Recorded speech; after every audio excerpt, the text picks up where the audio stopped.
దేవుని వాక్యంలో 2వ రాజుల గ్రంథం 6వ అధ్యాయం మొదటి 7 వచనములు చదువుకుందాం. అంతటా ప్రవక్తల శిష్యులు ఎలీషా యొద్దకు వచ్చి, ఇదిగో నీ యొద్ద మాకున్న స్థలము ఇరుకుగానున్నది, నీ సెలవైతే మేము యోర్దాను నదికి పోయి తల యొక్క మాను అచ్చట నుండి తెచ్చుకొని మరి ఒక చోట నివాసము కట్టుకుందామని మనవి చేయగా, అతడు వెలుడని ప్రత్యుత్తరమిచ్చాను. ఒకడు, దయచేసి నీ దాసులమైన మాతో కూడా నీవు రావాలని కోరగా, అతడు నేను వచ్చేదనని చెప్పి వారితో కూడా పోయాను. వారు యోర్దానుకు వచ్చి రాణులు నరుకుచుండిరి. ఒకడు దూలము నరుకుచున్నప్పుడు గొడ్డలి ఊడి నీటిలో పడిపోగా, వాడు, అయ్యో నా ఏలినవాడా, అది ఎరువు తెచ్చినదని మొరపెట్టాను. కనుక ఆ దైవజనుడు అదెక్కడ పడదని అడిగాను. వాడు అతనికి ఆ స్థలమును చూపింపగా, అతడు కొమ్మ ఒకటి నరికి నీళ్లలో వేయగా గొడ్డలి తేలెను. అతడు దాన్ని పట్టుకొనమని వానితో చెప్పగా, వాడు తన చెయ్యి చాపి దానిని పట్టుకొనెను. దేవుని ప్రజలరా, ఈ చదువుకున్నటువంటి వాక్య భాగముల నుంచి మనము కొన్ని ఆత్మీయ సత్యాలు తెలుసుకుందాం. గమనించండి, బైబిల్ గ్రంథంలో రాయబడినటువంటి సంగతులన్నీ కూడా యుగాంతమందున్నటువంటి మనకు బుద్ధి కలగడానికి రాయబడ్డాయని బైబిల్ చెబుతుంది. Every incident recorded for our spiritual benefit. ఇక్కడ ఒక ఇన్సిడెంట్ మనం చూస్తున్నాం, ఒక సంఘటన. ఈ సంఘటన ద్వారా మనము 8 ఆత్మీయ పాఠాలు నేర్చుకోవచ్చు. మొట్టమొదటిది మనం నేర్చుకోవాల్సింది ఏంటంటే, ఇక్కడ ప్రవక్తల శిష్యులు ఎలీషా వద్దకు వచ్చి ఒక రిక్వెస్ట్ చేశారు. స్థలం ఇరుగ్గా ఉంది, నీ సెలవైతే మేము యోర్దాను నదికి పోయి తల యొక్క మాను అచ్చటి నుండి తెచ్చుకొని మరి ఒక చోట నివాసము కట్టుకోమందుమని మనవి చేయగా. గమనించండి, ఇక్కడ ప్రేయర్ లైఫ్లో మనం నేర్చుకోవాల్సినటువంటి సత్యం ఏమిటంటే, మనము అడిగేటువంటి కోరిక, మన యొక్క రిక్వెస్ట్ దేవునికి అనుకూలంగా ఉందా లేదా అన్నటువంటి పరిశీలన మనకుండాలి. వాళ్ళకున్నటువంటి ఆ యొక్క ఇన్కన్వీనియన్స్, స్థలం ఇరుగ్గా ఉంది, స్థలం విశాలం కావాలి, అది వారు ఆలోచించారు. ఆలోచించి మనము అడిగేటువంటి రిక్వెస్ట్ మంచిదే అని ఒక నిర్ణయానికి వచ్చారు. దేవుని ప్రజలారా, మనము దేవుని ప్రార్థన చేసేటప్పుడు మనం అడుగుతున్నటువంటి కోరిక లేక మన ప్రార్థన అంశము దేవునికి అనుకూలమైందా కాదా అని మనం ముందుగానే ఆలోచించాలి. వీరు ఆలోచించి ఒక నిర్ణయానికి వచ్చారు. అయితే ఎంత నిర్ణయానికి వచ్చినా వారు ఒక మాట అంటున్నారు, ఏంటంటే, నీ సెలవైతే. కాబట్టి క్రిస్టియన్ ప్రేయర్లో ఉన్నటువంటి ప్రత్యేకత ఏంటంటే, మనం ఏం అడిగినా కూడా యేసు ప్రభు మనకు ఒక మాట నేర్పించారు, నీ చిత్తమైతే. That's important. కొంతమంది ఎలా ప్రేయర్ చేస్తారంటే, ఇది లేకపోతే నేను బ్రతకలేను. కొంతమంది అమ్మాయిలు అబ్బాయిల్ని ప్రేమించి వారు లేకపోతే నేను బ్రతకలేనని ప్రార్థన చేస్తారు. సేవకులకు రిక్వెస్ట్ చేస్తారు, ఆ అబ్బాయితోనే పెళ్లి కావాలి. అది దేవుని చిత్తమా కాదా అని తెలుసుకోలేనటువంటి పరిస్థితి. కాబట్టి ఇక్కడ ఒక పాఠం ఏంటంటే, మనము అడిగేటువంటి కోరిక దేవునికి అంగీకారమా కాదా అని వివేచించి, అదే సమయంలో ప్రభువా నీ చిత్తమైతే ఇది జరగాలి. ప్రభు స్థానంలో ఉన్నటువంటి ఎలీషాని వాళ్ళు అడిగారు, అయ్యా పరిస్థితి ఎలా ఉంది, మరి మీకు ఇష్టమైతే, నీ సెలవైతే మేము ఒక తల యొక్క మాను తెచ్చి ఇక్కడ నివాసం కట్టుకుంటామని వాళ్ళు మనవి చేశారు. గమనించండి, prayer is a request, is not a commandment. చాలామంది ప్రేయర్స్ కమాండ్ చేస్తారు, చాలా తప్పు. అత్యున్నతమైన సింహాసనం పైన ఆస్తున్నటువంటి దేవుణ్ణి మనం ప్రార్థన చేసినప్పుడు భయభక్తులతో, తగ్గింపుతో మనవి చేయాలి. వీళ్ళు నేర్చుకుని ఒక నిర్ణయానికి వచ్చి అప్పుడు కూడా నీ చిత్తమైతే, నీ సెలవైతే అన్నటువంటి మాట వాడుతూ ఉన్నారు. కాబట్టి మొట్టమొదటి సత్యం ఏంటంటే, నువ్వేమైతే అడుగుతున్నావో అది దేవునికి అనుకూలమా కాదా అని నువ్వు గ్రహించాలి. ఎలా గ్రహించాలంటే, వాక్యపు వెలుగు. నీకు వాక్యం తెలిస్తే తప్ప ఏది అడగాలో ఏది అడగకూడదో నీకు తెలియదు. అందుకే వాక్యం చదవాలి. యేసు ప్రభు కూడా ఎందుకు ఆ కండిషన్ పెట్టాడంటే, నా యందు మీరును మీ యందు నా మాటలను నిలిచి ఉన్న ఎడల అప్పుడు మీకేది ఇష్టమో అడుగుడని ఎందుకు చెప్పారంటే, అలా నిలిచి ఉంటే you will ask a right request, your prayer will be in a right direction. నీవు దేవునిలో నిలిచి ఉండకపోతే, దేవుని మాటలు నీలో లేకపోతే నీవు పిచ్చి ప్రార్థనలు చేస్తావు. నీ ప్రార్థన వెరితనంగా ఉంటుంది. అందుకే ప్రభు చెప్పాడు, కండిషన్ ఏంటంటే, మనము ఆయన చెప్పినట్టుగా ఆయన మాటను మన హృదయంలో, మనం ఆయనలో ఉంటే అప్పుడు మనం ఏది అడగాలో దేవుడు ప్రేరేపణిస్తాడు. కీర్తన గ్రంథం 25వ అధ్యాయం 12వ వచనంలో ఈ విధంగా చెప్పబడింది, యెహోవా యందు భయభక్తులు గలవాడు కోరుకొనవలసిన మార్గమును ఆయన వానికి బోధించును. కాబట్టి దేవునిలో ఒక వ్యక్తి సరైనటువంటి అనుబంధం కలిగి ఉంటే బైబిల్ చెప్తుంది, God himself will inspire him what to ask. కాబట్టి right relationship with God is more important before your prayer. So ఇక్కడ ప్రవక్తల శిష్యులు ఎలీషాతో మంచి సంబంధం కలిగి ఉన్నారు. వాళ్ళు వెళ్ళి అడిగారు. బైబిల్ ఏం చెప్తుందంటే, దేవుని యొక్క చిత్తానుసారంగా మనము అడగాలని బైబిల్ చెప్తుంది. ఎందుకంటే మనకిష్టమైంది మనం అడిగితే మనం చాలా నష్టపోతాం ప్రియులారా. ఇశ్రాయేలీలు వారికి మనసుకి ఏమొస్తే అది అడిగారు. కీర్తనలు 106:15లో ఏం రాయబడిందంటే, ఇశ్రాయేలీలు వారి మనస్సు ఎట్లా ప్రేరేపిస్తే అట్లా అడిగారు. ఓ మాకు ఐగుప్తు కూరలు కావాలి, ఐగుప్తు మాంసం కావాలి, అది వాళ్ళ మనస్సుకి ఏది వస్తే అది అడిగారు. పిల్లరా, బైబిల్ చెప్తుంది 106వ కీర్తన 15, ఇది అందరు గుర్తుపెట్టుకోవాలి.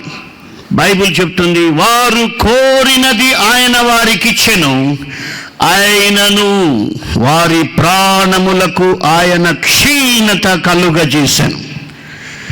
ఇంకా వాళ్ళు ఒకటే పట్టును అడుగుతూ ఉంటే దేవుడు వాళ్ళకి ఇచ్చేశాడంట. కానీ వారి ప్రాణాలకు క్షీణత కలిగింది. ఎంత విచిత్రం! నీ ప్రార్థన నీకు క్షీణత కలుగజేసే పరిస్థితి ఉంటే అసలు అలాంటి ప్రార్థన ఎందుకు? కాబట్టి మనం ఆయన చిత్తానుసారంగా అడగాలని బైబిల్ చెప్తుంది. మనం ఆయన్ని అడగకుండా చేస్తే చాలా నష్టపోతాం. ఉదాహరణకి వివాహాలు, అమ్మాయి బాగుందని అబ్బాయి ఆస్తిపరుడని అమ్మాయి తల్లిదండ్రులు చేసిస్తారు. కానీ దేవుని చిత్తమా కాదా అన్నటువంటిది పక్కన పెడతారు. ఊరికే ఒట్టి మాట దేవుని చిత్తం అనేది, పైకి అన్నీ బాగుంటే ఓకే, లేకపోతే ఊరికే చెబుతారు. కాబట్టి మనం దేవుని చిత్త ప్రకారం మనం జీవించాలంటే ఆయన మాటలు మన హృదయంలో ఉండాలి. అప్పుడు మనం సరైనటువంటి రిక్వెస్ట్ మనం చేస్తాం. రెండవ పాయింట్ ఏంటంటే, మనము మన జీవితంలో కొన్నిసార్లు దేవుణ్ణి అడగకుండా కొన్ని పనులు చేసి ఉంటాం. దాన్ని మనం గుర్తు పెట్టుకుని మళ్ళీ ఆ తప్పు చేయకుండా జాగ్రత్త పడాలి. To be honest with you, నా క్రైస్తవ విశ్వాస జీవితంలో కూడా ఆరంభంలో దేవుని చిత్తమని గ్రహించకుండా నేను కొన్ని రిక్వెస్ట్లు చేశాను. దానివల్ల నష్టపోయాను. మళ్ళీ నేను జాగ్రత్త పడతా ఉన్నాను. ఇక్కడ విషయం ఏమిటంటే, మనం మూల వాక్యం అట్లే మీరు చేతుల్లో పెట్టుకుని ఉండాలా. I will go step by step. So వాళ్ళు మనవి చేస్తారు. మనవి చేస్తే అది అప్రాప్రియేట్ ప్రేయర్ కాబట్టి, అంటే వాళ్ళు అడిగే కోరిక సరి అయింది కాబట్టి ప్రవక్త అన్నాడు, ఓకే మీరు వెళ్ళుడని ప్రత్యుత్తరం ఇచ్చాను. అయితే 3వ వచనం చూస్తే, ఒకడు దయచేసి నీ దాసులమైన మాతో కూడా నీవు రావాలని కోరగా. గమనించండి, నేను ఆశ్చర్యపోయినాను. ఎందుకు ఈయన ఇట్లా రిక్వెస్ట్ చేస్తూ ఉన్నాడు? అడిగారు, ఓకే అన్నాడు. ఆ ఉన్న శిష్యుల్లో ఒకడు అడుగుతా ఉన్నాడు, అయ్యగారు మీరు మాతో కూడా రావాలి. అరణ్యంలో మేము చెట్లు నరకడానికి పోతున్నప్పుడు మీరు మాకు తోడుగా రావాలి. మేము పని చేస్తాం, అయితే మీరు మాకు తోడుగా రావాలి. ఈ ఒకడు ఎవరంటే, బైబిల్ గ్రంథంలో మనం కొంత వెనక్కి వెళితే ఈ ఒకడు ఎవరంటే, ఒకప్పుడు తన ఇష్టానుసారంగా చేసి నష్టపోయినటువంటి వాడు. ఒకసారి ఆ భాగానికి వెళ్తాం. ఇది ఎందుకు ఇంత జాగ్రత్త వచ్చిందంటే, నష్టపోయాడు అంతకుముందు. విచిత్రం ఏంటంటే, మనం నష్టపోయినా జాగ్రత్త పడం, ఇంకా అదే పొరపాట్లు చేస్తాం. అయితే ఈ ఒకరిలో ఉన్నటువంటి ప్రత్యేకత ఏంటంటే, 2వ రాజుల గ్రంథంలోనే 4వ అధ్యాయంలో ఒక సంఘటన ఉంది, 18వ వచనం నుండి. అయితే మనకు అవసరమైంది మటుకు మనం చదువుదాం. అక్కడ ఎందుకు పోయినారంటే, ప్రవక్తల శిష్యులు కూర వంట చేయడానికి కూరాకుల కొరకు వారు పొలంలోనికి పోయారు. గమనించండి, ఇక్కడ ఇల్లు కట్టడానికి దూలాలు నరకడానికి వెళ్తున్నారు మనం చదువుకున్న భాగ్యంలో. అయితే ప్రీవియస్ ఇన్సిడెంట్ ఏంటంటే, వంట చేయడానికి కూరాకులు ఏరుకోవడానికి ఈ ప్రవక్తల శిష్యులే వెళ్ళారు, ఎలీషా శిష్యులే వెళ్ళారు. అయితే వెళ్ళినప్పుడు అక్కడ ఏం జరిగిందంటే, 39వ వచనం, అయితే ఒకడు కూరాకులు ఏరుటకు పొలములోనికి పోయి వెర్రి ద్రాక్ష చెట్టును చూచి దాని గుణమెరుగక దాని తీగలు తెంపి ఒడి నిండా కోసుకొని వచ్చి వాటిని తరిగి కూర కుండలో వేశాను. కాబట్టి ఇక్కడ ఒక శిష్యుడు ఏం చేశాడంటే, కూరాకులు ఏరుకుని పోయినాడు. పోతే అరణ్యంలో ఆయనకు ఒక వెర్రి ద్రాక్ష చెట్టు కనిపించింది. దాని గుణం ఇతనికి తెలియదు. చూసేదానికి బాగుంది కాబట్టి దాన్ని తెంపుకున్నాడు. దాని గుణమెరుగక దాని తీగలు తెంపి, ద్రాక్ష చెట్టు బాగా కనిపించింది, అది వెర్రి ద్రాక్ష చెట్టు అని వాడికి తెలియదు. దాని గుణమెరుగక దాని తీగలు తెంపి ఒడి నిండా కోసుకొని వచ్చాడంట. గమనించండి, మనకు నచ్చితే ఏదైనా ఫుల్గా చేస్తాం కదా. షాపింగ్ అనుకో ఫుల్గా చేస్తాం, మనకి ఇష్టమైన తిండి అనుకో ఫుల్గా తింటాం. ఇక్కడ వీళ్ళకి ఆ ఆకులు మంచిగా అనిపించాయి. బైబిల్లో రాయబడింది, ఒడి నిండా కోసుకొని వచ్చారంట. ఒడి నిండా కోసుకొని వచ్చారు, మంచిది అనుకున్నారు పాపం. అయితే తర్వాత ఏం జరిగింది, తినుటకు వారు వడ్డింపగా ప్రవక్తల శిష్యులు రుచి చూచి, దైవజనుడా కుండలో విషమున్నదని కేకలు వేసి దాని తినక మానిరి. తీరా చూస్తే అందులో విషముందని వాళ్ళు రుచి చూసి కేకలు వేశారు. గమనించండి, బాగుందని తెంపినారు, ఒడి నిండా కోసుకున్నారు. అయితే తీరా రుచి చూసినప్పుడు అది చేదుగా ఉంది, విషమని తెలిసింది. దేవుని ప్రజలారా, దేవుని బిడ్డలుగా మీరు దేవుని వాక్యానుసారము కాని విషయాలలో జోక్యము చేసుకుంటే, దేవుని చిత్తము ఎరుగక లేక గుణమెరుగక వారు ఆకులు తెంపినట్లు, ఒక పరిస్థితిని గురించిన అవగాహన నీకు లేకుండా బాగుంది చేస్తామని దిగితే కేకలేసే పరిస్థితి వస్తుంది. కేకలేసే పరిస్థితి వస్తుంది. మనందరికీ తెలుసు, హిమ్ అన్నటువంటి ఒక సంస్థ వాళ్ళు వచ్చారు. మొత్తం సంఘ కాపర్లు జైలుకి వెళ్ళారు. ఎందుకంటే అది బాగుందిరా అనుకున్నారు, బాలే ఉందిరా అనుకున్నారు. కొంతకాలం బాలేగానే ఉండింది. గమనించండి, ఈ కూర కూడా వీళ్ళు తరిగినప్పుడు బాగా సంతోషంగా, అంటే తెంపినప్పుడే బాగా సంతోషంగా తెంపిటారు కదా, భలే ఉందిరా ఇదని ఫుల్గా తెంపారు. ఇంకా బాగుంది కాబట్టి ఫుల్గా కోసారు. సరే, ఇంకా కుండలో వేసి ఉడుకుతా అన్నప్పుడు కూడా లొట్టలు వేసుకుని ఉంటారు. ఇంకా త్వరలో మంచిది తింటాం రాని ఆ ఉడుకుతా అన్నప్పుడు కూడా ఇంకా వీళ్ళు ఉత్సాహంలో ఉంటుంది. కాబట్టి దేవుని చిత్తము కాని విషయాలు చూసినప్పుడు, చేసినప్పుడు, ఉడుకుతా ఉన్నప్పుడు, కడుగుతా ఉన్నప్పుడు బాగానే ఉంటాయి. కానీ రుచి చూస్తే అందులో విషం ఉంది. ఇది గతంలో జరిగినటువంటి ఒక అనుభవం. గమనించండి ప్రియులారా, మన జీవితంలో కూడా దేవుని వాక్యంనకు, మన మనస్సాక్షికి వ్యతిరేకంగా ఏదైనా ఒక పని చేసినప్పుడు దానివల్ల కేకలేసేటువంటి పరిస్థితి. ఈ రోజుల్లో ఎంతమంది అమ్మాయిలు కేకలేస్తున్నారు దేవుని చిత్తము కాని వివాహాలు చేసుకొని, దేవుని చిత్తము కాని పనుల్లో దిగి ఎంతమంది జైల్స్లో ఉంటున్నారు. దాని గుణమెరుగక పనులు చేసిన వారు ఎంతమంది కేకలేస్తున్నారు. గమనించండి, దేవుని చిత్తానుసారంగా మనం చేస్తే మన నోట్లో స్తుతులు వస్తాయి, హల్లెలూయా. లేకపోతే కేకలు వస్తాయి, అయ్యో అన్నటువంటి కేకలు. అది రుచి చూసి విషయం అని తెలుసుకున్నారు, కేకలేశారు. దైవజనుడు అక్కడ దాన్ని బాగు చేశాడు. సరే, అంతవరకే మన కాన్సెప్ట్. అక్కడ తిరిగి మనం మూల పాఠంలోకి వస్తాం.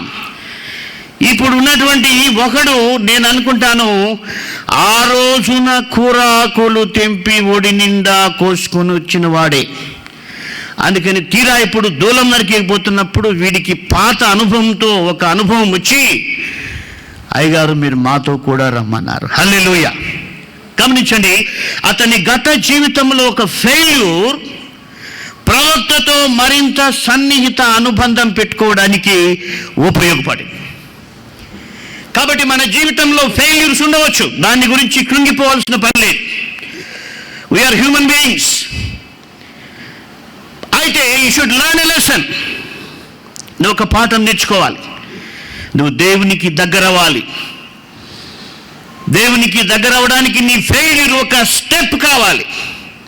ఇక్కడ ఈ యొక్క ప్రవక్తల శిష్యుల్లో ఒకడు ఆ వ్యక్తి యొక్క ఫెయిల్యూర్ని, ఒక ఫెయిల్యూర్ ద్వారా ఒక పాఠం నేర్చుకున్నాడు. అందుకని ఇప్పుడు అంటున్నాడు, అయ్యగారు మేము దూలాలు నరికేయకపోతే ఏ దూలం నరుకుతామో తెలియదు, ఏం చేస్తామో తెలియదు, లేకపోతే మీరు మాతో పాటు రాకపోతే మేమే ఒకరినొకరు నరుకుంటామేమో తెలీదు. మొత్తం మీద ఎన్ని ఆలోచనలు వచ్చాయో ఈయనకు. ఖచ్చితంగా అంటున్నాడు, అయ్యగారు మీరు మాతో కూడా రావాలి. అంటే తన గత జీవితంలోని ఫెయిల్యూర్ ఈ వ్యక్తి ప్రవక్తను వెంట పెట్టుకుని పోయేటువంటి అనుభవంలోకి తీసుకుని వచ్చింది. కాబట్టి మన జీవితంలో ఫెయిల్యూర్ ఎప్పుడవుతామంటే, దేవుని వాక్యముకు విలువ ఇవ్వకుండా మన మనస్సుకు నచ్చిన పని చేస్తే తప్పక ఫెయిల్ అవుతాం. అలాగూ అందరూ కూడా ఫెయిల్ అవుతారు. బట్ అయితే ఆ ఫెయిల్ అయినా కూడా ఆ నెక్స్ట్ టైం మనము బుద్ధి జ్ఞానం తెచ్చుకొని దేవుని చిత్తం కాంది మనం కోరకూడదు, దానిలోకి జోక్యం చేసుకోకూడదు అని చెప్పి మనం జాగ్రత్త పడి ఆత్మీయంగా దేవునికి సమీపం కావాలి. ఇక్కడ అదే చూస్తున్నాం. రెండవ పాయింట్ ఏంటంటే, మన ఫెయిల్యూర్స్ ద్వారా మనం పాఠం నేర్చుకొని దేవునికి సమీపం కావాలి. గమనించండి, ఆయన రమ్మంటే అతడు నేను వచ్చేదనని చెప్పి, God is always willing to go with you, hallelujah. ఆయన ప్రజలు పిలిస్తే, ఆయన ప్రజలు తన యొక్క ఇన్వాల్వ్మెంట్ కోరుకుంటే, దేవుడు ఎప్పుడు కూడా ఆయన ప్రజలతో ఉండడానికి ఇష్టపడతాడు. అందుకే మోషే కూడా అన్నాడు, ప్రభువా నువ్వు మాతో కూడా రాకపోతే మేము వెళ్ళమని చెప్పాను. సరే, గత అనుభవంలో పాఠం నేర్చుకున్నాడు. ఇప్పుడు ప్రవక్తను ఎంట పెట్టుకొని పోతున్నాడు. కాబట్టి మనం మూడవ పాఠం ఏంటంటే, ఫెయిల్యూర్ని నేర్చుకున్న తర్వాత మూడవది మనం దేవుణ్ణి వెంట పెట్టుకోవాలి. ప్రభా, నువ్వు మాతో కూడా ఉండు. సాధారణంగా మనమందరూ దేవుణ్ణి ఎప్పుడు ఉండమంటామంటే రాత్రిపూట ఉండమంటాం, దయ్యాలు వస్తాయని కదా. పగలంతా ఇష్టానుసారంగా బతుకుతాం, పగలంతా మనకి ఇష్టం వచ్చినట్టు మాట్లాడతాం. రాత్రిపూట ఆడ దయ్యాలు వస్తాయో, లేకపోతే కొంతమంది ఆడ నిద్రలో చచ్చిపోతామో అని దేవా నువ్వు మాకు తోడుగా ఉండమని అడుగుతారు. మంచిదే, కానీ ఎప్పుడు కూడా దేవుడు తోడు ఉండమని మనం అడగాలని ఈ వాక్య భాగంలో మనము నేర్చుకుంటున్నాం. 4వ పాయింట్లోకి వెళ్దాం. సరే, ఇక్కడ ప్రవక్త వెళ్ళినప్పుడు అక్కడ ఒక పని జరుగుతోంది. ఏంటంటే, ఒకడు దూలము నరుకుచున్నప్పుడు గొడ్డలి ఊడి నీటిలో పడిపోగా, నరుకుతా ఉంటే గొడ్డలి ఊడిపోయింది. 4వ పాఠం ఏమిటంటే, మనం ఏం పని చేస్తున్నాము, ఏం చేస్తున్నాము అని జాగ్రత్తగా మనం చూసుకోవాలి.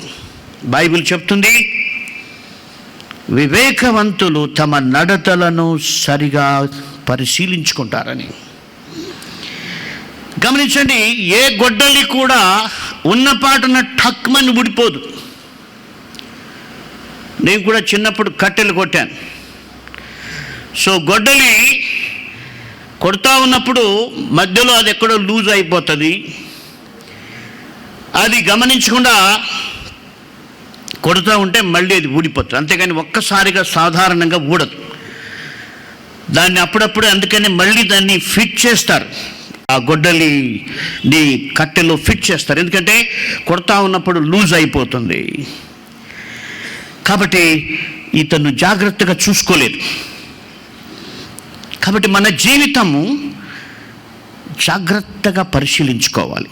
నా జీవితంలో ఏదైనా నా ప్రార్థన లూజ్ అయిపోతుందా, నా బైబిల్ పఠనం లూజ్ అయిపోతుందా, నా కుటుంబ జీవితం లూజ్ అయిపోతుందా, ఇది చూసుకోవాలి.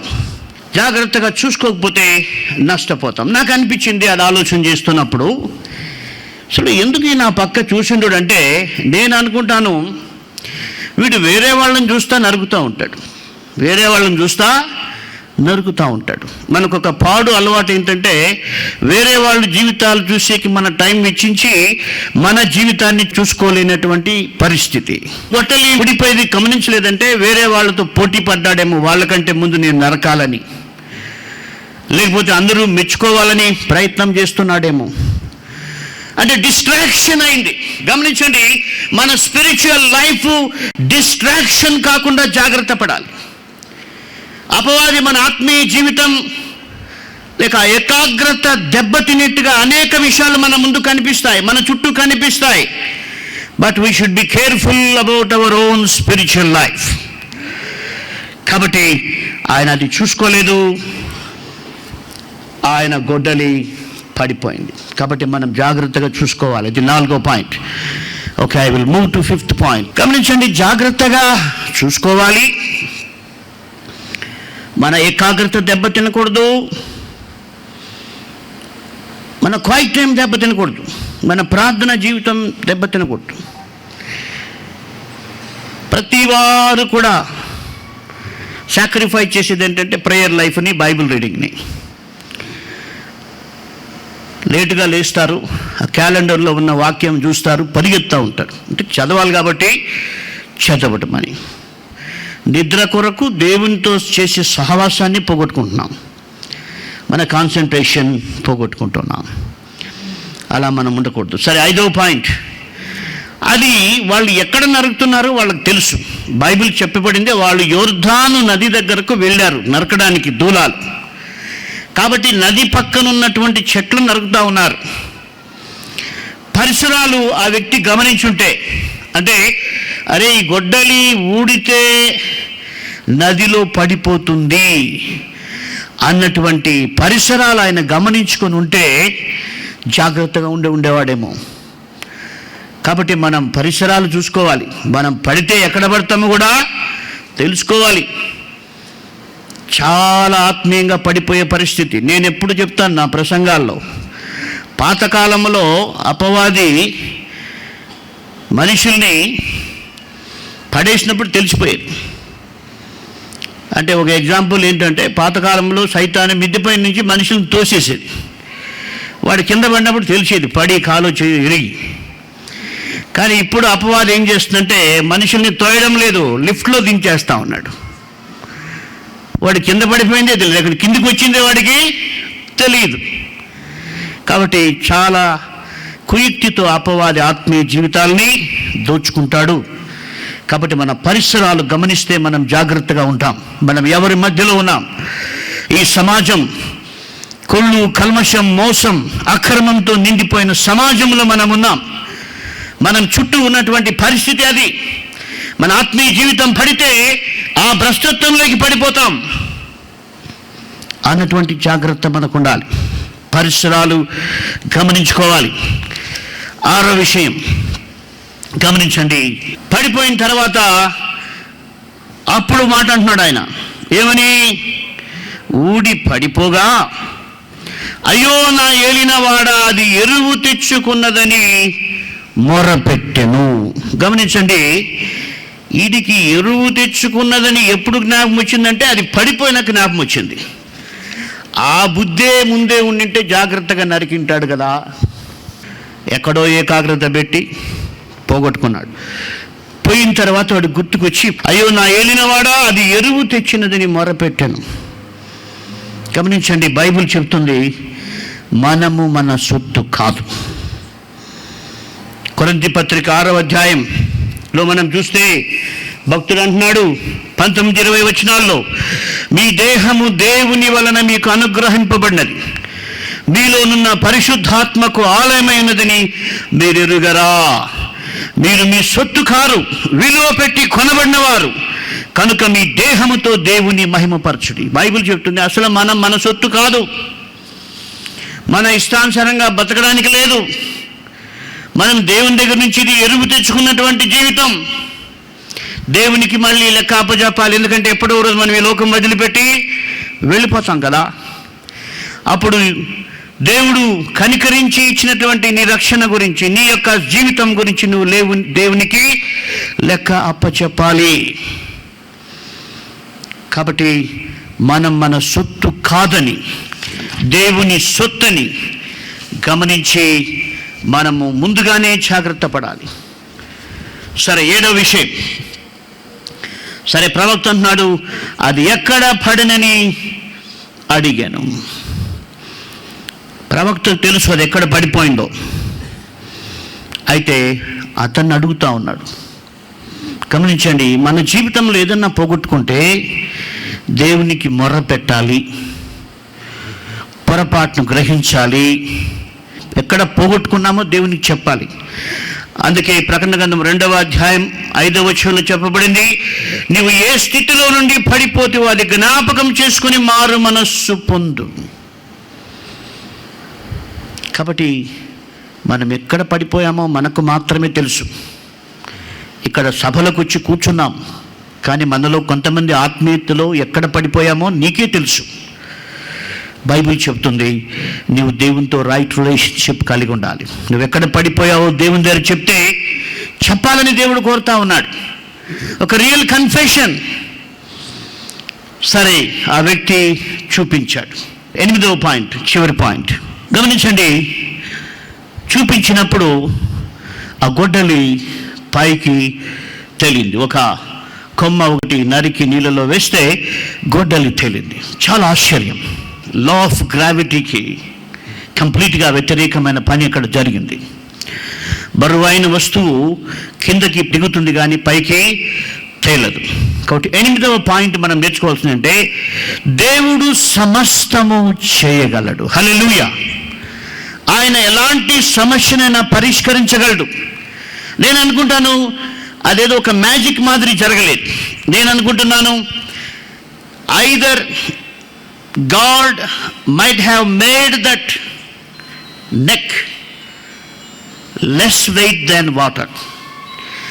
నీటి యొక్క సాంద్రత కంటే తక్కువగా ఆ యొక్క గొడ్డలి చేయబడితే ఆటోమేటిక్గా గొడ్డలి పైకి వస్తుంది, సైంటిఫిక్గా చెప్తున్నా. లేకపోతే ఆ నీటి యొక్క సాంద్రత ఎక్కువైతే కూడా ఇది పైకి లేచిపోతుంది. అంటే దేవుడు ఏమైనా చేయగలడు. నీటి సాంద్రతను మార్చగలడు, లేకపోతే గొడ్డలి బరువును మార్చగలడు. నువ్వు దేవునికి చెబితే దేవుడు నీ సమస్య పరిష్కరించడానికి ఆయన సమర్థుడు. ఆయన ఏమైనా చేయగలడు. But is a systematic God. ఎర్ర సముద్రాన్ని చీల్చినప్పుడు అది ఒక కథ అనుకున్నారు. బట్ రీసెంట్గా సైంటిస్టులు దాన్ని ఎగ్జామిన్ చేస్తే వాళ్ళు తేల్చి చెప్పింది ఏమంటే, ఒక గాలి ఇన్ని వేల కిలోమీటర్ల వేగంగా వీస్తే సముద్రము చీలిపోయే అవకాశం ఉందని వాళ్ళు తేల్చి చెప్పారు. బైబిల్ చెప్తుంది, God commanded east wind to divide the Red Sea. కాబట్టి ఆయన ఆ యొక్క ఈస్ట్ విండ్ని కమాండ్ చేశాడు. అది అన్ని వేల కిలోమీటర్లతో ఆ యొక్క సముద్రాన్ని కొట్టినప్పుడు ఆ యొక్క స్పీడ్కి అది చీలిపోయే అవకాశం ఉందని సైంటిస్టులు నిరూపించారు. కాబట్టి దేవుడు ఏమైనా చేయగలడు. ఆయన సముద్రాన్ని చీల్చాడు, ఆయన అరణ్యములో మార్గము కలుగ చేయగలడు, ఎడారిలో నదులు ప్రవహింప చేయగలడని యెషయా చెప్పాడు, చీకటిలో వెలుగు పుట్టించగలడని కీర్తనాకారుడు చెప్పాడు, అంగలార్పును నాట్యంగా మార్చగలడని 30వ కీర్తనలో దావీదు భక్తుడు చెప్పాడు. కాబట్టి దేవుడు నీ జీవితాన్ని బాగు చేయగలడు, నీ ఆత్మీయ జీవితాన్ని బాగు చేయగలడు, నీ అంగలార్పును నాట్యంగా మార్చగలడు, శాపాన్ని ఆశీర్వాదకరంగా మార్చగలడు. గొడ్డలిని నీటిపై తేలేట్టుగా చేసిన దేవుడు ఏమైనా చేయగలడు. ఆయనకు సమస్తము సాధ్యమే. ఆయన బండను నీటి మడుగుగా చేశాడని 114వ కీర్తనలో రాయబడింది. 30వ కీర్తన 11-12 వచనాల్లో ఆయన అంగలార్పును నాట్యంగా మార్చాడు. సంఖ్యాకాండంలో శాపాన్ని ఆశీర్వాదకరంగా మార్చాడు. ఎప్పుడంటే తన పొరపాటు ఒక వ్యక్తి తెలుసుకొని దాన్ని తెలియచేసి మొరపెట్టి ప్రార్థన చేసినప్పుడు ప్రభువు నిన్ను ఏం కోరుతున్నాడంటే, నీ జీవితం దేవుని దృష్టికి అనుకూలంగా ఉందా లేదా అని నీవు పరిశీలన చేసుకోవాలి. అలాగున్నప్పుడే నీవు దేవుని యందు, దేవుని మాటలు నీ యందు నిలిచి ఉంటే నీవు చక్కటి ప్రార్థనా పరులు అవుతావు, నువ్వు చక్కగా దీవించబడతావు, నీవు అనేకులకు ఆశీర్వాదకరంగా ఉంటావు. నీ మనస్సు ప్రకారం నువ్వు జీవిస్తే కేకలు వేసే పరిస్థితి వస్తుంది ప్రియులారా, కేకలు వేసే పరిస్థితి. అక్కడ కేకలు వేశారు, అయితే వాళ్ళు పాఠం నేర్చుకున్నారు. నువ్వు కేకలేసావు కానీ పాఠం నేర్చుకోవటం లేదు. దేవుడు నిన్ను ప్రేమిస్తూ ఉన్నాడు. కాబట్టి నువ్వేం పోగొట్టుకున్నావు, ఎంత నష్టపోయినావు అన్నది అనవసరం. దేవుడు సమస్తము బాగు చేయగలడు, నీ కుటుంబాన్ని తిరిగి కట్టగలడు, నీ ఆత్మీయ జీవితాన్ని ఆయన నిర్మించగలడు. ఆయన కుమ్మరి. ఆయన అన్నాడు, ఇర్మియాను తీసుకెళ్ళి, ఇశ్రాయేల్ అనుకుంటున్నారు ఒక స్టేజ్లో ఏంటంటే, ఇంకా మా జీవితాలు బాగుపడవు, మా బిడ్డలు బాగుపడరు, మా కుటుంబం బాగుపడదు, మమ్మల్ని ఎవరు బాగు చేయలేరు అన్నటువంటి స్థితిలో ఇశ్రాయేలు ఉన్నప్పుడు దేవుడు యెహోవా వాక్కు ఇర్మియాకు ప్రత్యక్షమై కుమ్మరివాని ఇంటికి తీసుకెళ్ళాడు. ఇర్మియాను తీసుకెళ్తే అక్కడ కుమ్మరివాడు సారె పైన కుండ తయారు చేస్తూ ఉన్నాడు. మట్టి సారె పైన పెడితే ఆ మట్టి కొంత చెదిరిపోయి పక్కన పడిపోతుంది. అయితే ఆ చెదిరిపోయిన మట్టిని కుమ్మరివాడు వదిలిపెట్టాడు, మళ్ళీ దాన్ని తీసుకొని మళ్ళీ దాన్ని ఒక పాత్రగా చేస్తాడు. ఆ సంఘటనను దేవుడు ఇర్మియాకు చూపించి ఒక మాట అన్నాడు, ఈ కుమ్మరి ఈ మంటికి చేసినట్టు నేను నా ప్రజలకు చేయలేనా అన్నాడు. కాబట్టి దేవుడు నిన్ను బాగు చేయగలడు, దేవుడు నిన్ను ఆశీర్వదించగలడు, దేవుడు నిన్ను పునర్నిర్మించగలడు, దేవుడు నిన్ను తిరిగి చక్కగా నిలవబెట్టగలడు. పోగొట్టుకున్న దాన్ని తిరిగి దేవుడు నీకు ఇవ్వగలడు. అయితే నువ్వు దేవుని దగ్గర సమాధానపడాలి. ప్రభువా, నేను నా మనస్సు ప్రకారం నడుచుకొని నష్టపోయాను నాయన, ఈ లోకపు శోధనల్లో ఇరుక్కొని పోయాను తండ్రి. చూడ్డానికి బాగుందని, నా మనసుకు నచ్చిందని దాన్ని వెంట పడ్డాను, నష్టపోయాను, సహాయం చేయమని దేవుణ్ణి అడిగితే ఆ ఫెయిల్యూర్ ద్వారా నువ్వు ఒక పాఠం నేర్చుకొని దేవునితో సన్నిహితంగా ఉంటే దేవుడు నిన్ను ఆశీర్వదిస్తాడు. కళ్ళు మూసుకొని ప్రార్థన చేస్తాం. భూమి ఆకాశమును సృజించినటువంటి మా గొప్ప దేవా, మిమ్మల్ని స్తుతిస్తూ ఉన్నాం.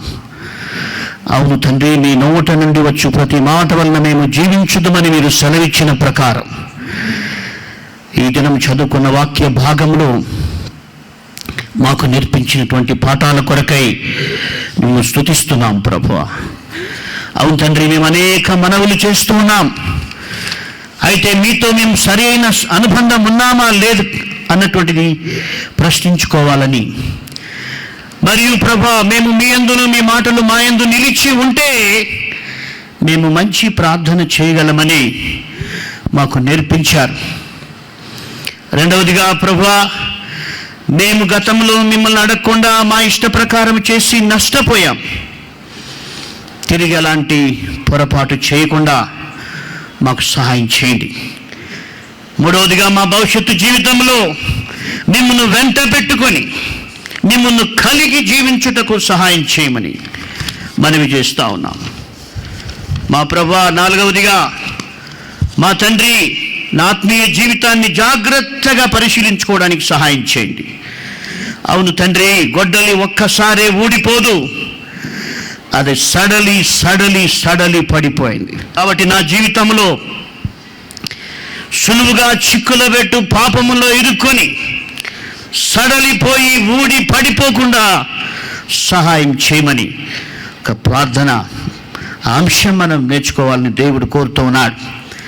ఐదవదిగా, మన పరిశీలనలు గమనించుకోవాలని, నువ్వెక్కడున్నావు, ఎవరితో సహవాసం చేస్తున్నావు, ఏం చేస్తున్నావు, పడితే ఎక్కడ పడతావు అన్నది కూడా గ్రహించాలని దేవుడు మనల్ని హెచ్చరించాడు.